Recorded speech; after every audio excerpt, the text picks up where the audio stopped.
High বন্ধুরা, welcome back to my channel. আজকে আবার একটা নতুন ব্লগে স্বাগত জানাই তোমাদেরকে। তো তোমরা কেমন আছো? আমি বেশ ভালো আছি। আজকে হচ্ছে অশোক ষষ্ঠী, মা যাবে পুজো করাতে, তাই আমি মায়ের সাথে যাব পুজো করাতে। তো আমাদের এখানে রামসীতা মন্দির, দুর্গা মন্দির, গোপাল মন্দির 3 জায়গাতেই পুজো হয়। তো দেখি কোথায় পাই, যেখানে ঠাকুর মশাই থাকবে সেখানেই পুজো করাবো। তো আমি মোটামুটি জামা কাপড় পরে নিয়েছি, মায়েরও চান টান করা হয়ে গেছে। তো চলো আমরা পুজোটা দিয়ে আসি।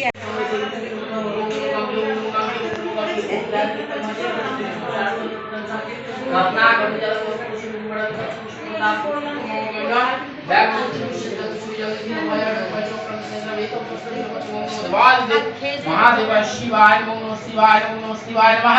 ओम विष्णु विष्णु विष्णु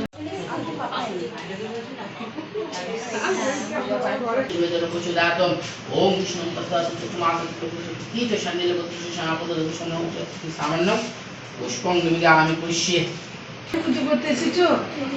আমাদের বাড়িতে থাকো, তাও থেকে আমার বাড়িতে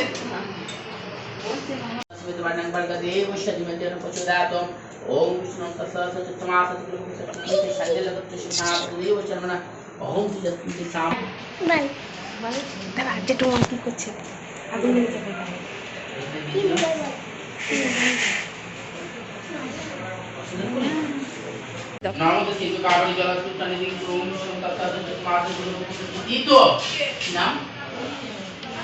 उज्जवल मंडल साधु नमो नमः।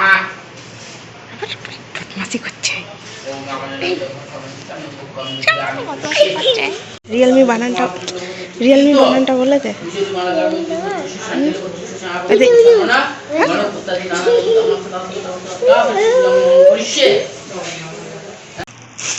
আমি এই ব্যাগটা কিনেছি, কি মজা।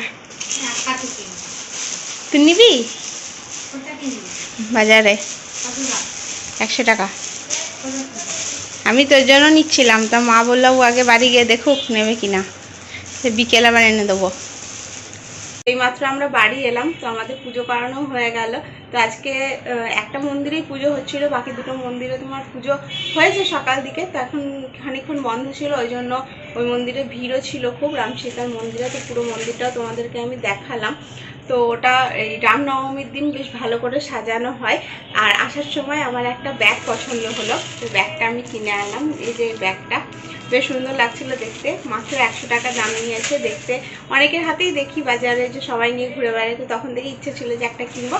তারপরে সামনে পেয়ে গেলাম, তাই কিনলাম। আর রঙটাও বেশ সুন্দর কালার, বেশ ফিতে কালার। তো মা এবার আমাদেরকে হলুদের ফোঁটা দেবে, যেহেতু এটা ষষ্ঠী, তো আমাদেরকে ফোঁটা দেবে। আর তারপরে যা যা কাজ আছে সেগুলো করবো। এখন অনেক কাজ বাকি আছে যেগুলো হয়নি। তো চলো মা ফোঁটা দিয়ে দেখ, কাজগুলো করে নিই, তারপরে তোমাদের সাথে দেখা করছি। তো এটা হচ্ছে আমাদের বাড়ির ষষ্ঠী, এটা আমার ঠাকুমা পেতেছে, ঠাকুমাই পেতেছে না, ও মানে আমার বড় মা এই ষষ্ঠীটা পেতেছে। এই ষষ্ঠীকেই বাড়িতে জল দেওয়া হয়, বাকি যে ষষ্ঠী পুজোগুলো হয় সব তো আর ঠাকুরতলায় যেতে হয় না। তো ষষ্ঠীকে মা এখন জল দিচ্ছে।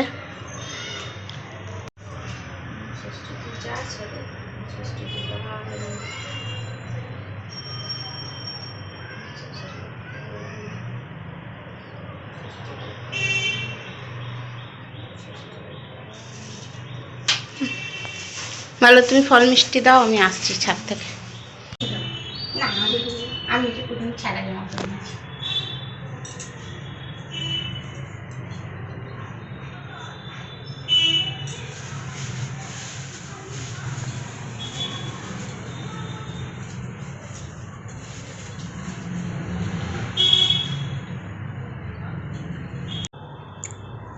এই যে আমাদের খেপি,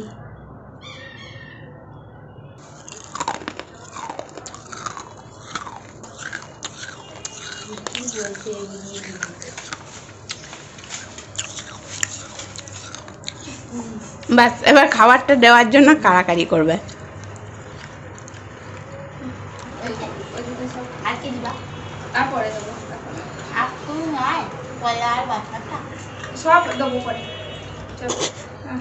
পুরো হনুমানের মতন লাগছে দেখে তোকে। কাটাকাটি করে তাহলে ফল তো হবে। তো হনুমান খা এই চা বাগিনি তো রেডি। খুব সুন্দর দেখতে। তো আমি এইমাত্র স্নান করে বেরোলাম। সকালবেলায় পুজোটা যেহেতু মা দিয়েছিল ওই জন্য আমি স্নান করে যাইনি, আমি এমনি জামা চেঞ্জ করে চলে গিয়েছিলাম ঠাকুরতলা। তো এইমাত্র স্নান করে বেরোলাম, তো এখনও খাওয়া দাওয়া করিনি। তো আজকে যেহেতু অশোক ষষ্ঠী সেজন্য বাড়িতে সবাই নিরামিষ খাবে, আর মা যেহেতু আজকে ভাত খাবে না বলে সবাই ভাত খাবে না, মানে খাবে না বলতে আবার রান্না করতে হবে, ওই জন্যই মা একবারে মা যে খাবারটা খাবে আর কি সে খাবারটাই মা সবার জন্য করে। তো মা বোধহয় আছে কাউন চালের ভাত করেছে, যেটা উপোস করে তোমার খাওয়া যায়, শ্যামা চাল যেটাকে বলে। তো মনে হয় সেই চালেরই ভাত বা খিচুড়ি কিছু একটা করেছে। তো চলো খাওয়া দাওয়াটা করে নিই। তো মা আজকে কী কী রান্না করেছে চলো সেটাই তোমাদেরকে দেখাই। মা শ্যামা চালের ভাত, কাবলি আলুর তরকারি, আর এটা দই। তো আমার খাওয়া দাওয়া করা কমপ্লিট হয়ে গেল। তো এবার আমি পার্লার যাবো, ওই জন্য রেডি হবো। তো এখনও মুখে কিছু মাখিনি, তো মুখে মাখবো। তো এর আগের দিন আমি তোমাদেরকে দেখিয়েছিলাম যে সুগারের একটা নতুন সানস্ক্রিন আমাকে ফ্রি দিয়েছিল, যে সুগার পপের অনেকগুলো জিনিস কিনেছিলাম বলে। তো এইটাতে with vitamin C and hyaluronic acid আছে, যে কারণে এই এই সানস্ক্রিনটা বেশ ভালো।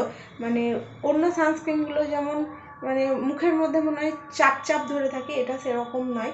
তো চলো পার্লার যাওয়ার জন্য রেডি হয়ে নিই, অনেকটাই বেজে গেছে। তো এই ক্রিমটা লাগানোর পরে স্কিনটা খুব গ্লো করে, অন্য সানস্ক্রিনগুলো লাগালে এতটা গ্লো করে না। মানে আমি এর আগে এখন নেচার্সের ব্যবহার করেছি, কেয়া সেটের ব্যবহার করেছি। তো কেয়া সেটটা আমার একদম ভালো লাগেনি, ওটা তোমার সেই মেকআপ ব্যবহার করলে যেমন হয়ে যায় ওরকম লাগতো। আর নেচার্সেরটা খারাপ নয়, নেচার্সটা মোটামুটি ভালোই ছিল, খারাপ নয়, মানে আমি এখনও ব্যবহার করি। তো এটা আমার বেশ ভালো লাগছে, খারাপ নয়, এটা বেশ ভালো আগের দুটোর থেকে। তো আমি পার্লার যাওয়ার জন্য রেডি হয়ে গেছি। তো পার্লার থেকে এসে তোমাদের সাথে আবার দেখা করছি। 3 hours later. Can you move it along? I'm all out of time cards. তো একটু আগে আমি পার্লার থেকে বাড়ি এলাম, বাড়ি এসে ফ্রেশ হলাম। তো এবার রাত্রের খাবার করতে হবে। তো দেখি গা মা কি বলে করতে। মা বলছিল ডালিয়া করতে, তো ডালিয়া বা সামাই বা পাস্তা কিছু একটা করব। তো চলো এখন অনেক বেজে গিয়েছে, প্রায় 9:30টার উপর বাজছে। তো তাড়াতাড়ি করে নিকা, না হলে খেতে রাত হয়ে যাবে। তো চলো কি করি দেখাই তোমাদেরকে। মা বললো ডালিয়া করতে। ডালিয়াটা ধুয়ে আমি প্রেসারটা বসিয়ে দেবো সেদ্ধ করতে। এখানে আমি ডালিয়াটা হতে বসিয়ে দিয়েছি। পরীক্ষা দিয়ে যে পাস করবে তাকে দেবে।